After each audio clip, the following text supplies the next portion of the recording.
Guys അപ്പോൾ നമ്മുടെ പൂച്ചക്കുട്ടിയില്ലേ അയ്യോ ഭയങ്കര ലാഗുണ്ടല്ലോ. പൂച്ചക്കുട്ടിയാണെങ്കിൽ ഇവിടെ സുഖമായിട്ട് ഇരിപ്പുണ്ട്. അപ്പം നമ്മളാണെങ്കിൽ മുട്ടയൊക്കെ വെച്ച് കൊടുത്തിട്ടുണ്ടായിരുന്നു, അതൊന്നും തിന്നില്ല. പേസ്റ്റ് നമ്മളെടുത്തു. നമ്മൾ വിചാരിച്ചു ഗൈസ് നമ്മുടെ ഹാംസ്റ്ററിനെ ഒന്ന് കാണിച്ചു കൊടുക്കാമെന്ന്. അപ്പോഴുള്ള റിയാക്ഷൻ എന്താണെന്ന് നിങ്ങൾക്ക് കാണാൻ ഒരു അവകാശമുണ്ട്. അപ്പം അതൊക്കെ കാണിച്ചു. നമ്മുടെ ലക്കി പൂച്ചയും നമ്മുടെ കുട്ടാപ്പി അല്ല, നമ്മുടെ അമ്മു എന്നാണ് നമ്മൾ വിളിക്കുന്നത്. നോക്കിക്കട എത്ര മൈൻഡൊന്നും ചെയ്തില്ല കേട്ടോ. അവർ വലിയ ഫ്രണ്ട്സൊന്നും അല്ല. ഞാൻ മണിപ്പിക്കുന്നുണ്ട് ഗൈസ്. ഫസ്റ്റ് ടൈം കണ്ടപ്പോൾ ഇച്ചിരി ഒന്നും ചീറ്റിലുണ്ടായിരുന്നു, പിന്നെ എല്ലാം മാറി. എന്നിട്ട് അവളിലൂടെ നടപ്പുണ്ട് കേട്ടോ. അങ്ങോട്ട് നോക്കിക്കേ, മൈൻഡ്. ബട്ട് പട്ടീൻ്റെ അടുത്ത് കാണിക്കുമ്പോൾ ഇതൊന്നല്ല റിയാക്ഷൻ. പട്ടിയുടെ അടുത്ത് ഇപ്പോൾ കാണിച്ചാൽ ചില പട്ടി കിടന്ന് അടയ്ക്കാൻ ചാൻസ് ഉണ്ട്.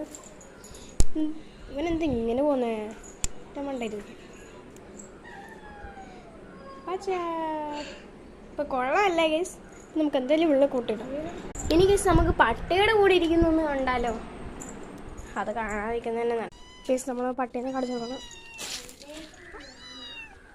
എൻ്റെ കയ്യിലേക്കാണ് മാന്തില്ലേ.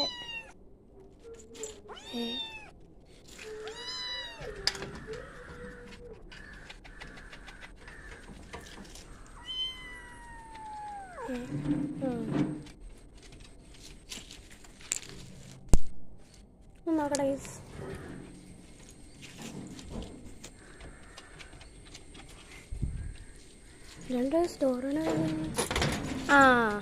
ഇതാണ് നമ്മുടെ പൂച്ചക്കുഞ്ഞിനെ കാണിച്ചു കൊടുക്കുമ്പോഴുള്ള അവസ്ഥ.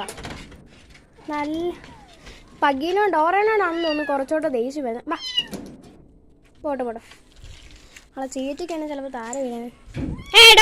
ബാ ഈ പഗ്ഗിനോട് വലിയ ഇതില്ലെന്ന് തോന്നുന്നു, പക്ഷെ ഡോറേനോട് നല്ല ശത്രുത കാണിക്കുന്നുണ്ട്. പിന്നത്തെ ഇത്രയ്ക്കുള്ള എല്ലാവർക്കും ബൈ. പിന്നെ ഒരു കാര്യം കൂടെ കാണിക്കാം. വീടിനകത്തോട്ട് കയറുന്ന കാണിക്കാം. എത്ര വെളിയിറക്കിയാലും പഠിക്കത്തില്ല. സാധാ പൂച്ചകൾ എന്നൊക്കെ പറഞ്ഞാൽ വെളിയിലോട്ട് വീടിനകത്തോട്ട് കയറാനല്ലല്ലോ ഭയങ്കര ഇത്. ഒന്ന് മാറിക്കേടാ. വീടിനകത്തോട്ട് കയറാനല്ലല്ലോ ഭയങ്കര സ്നേഹം. ഇതിന് നേരെ തിരിച്ചാണ്.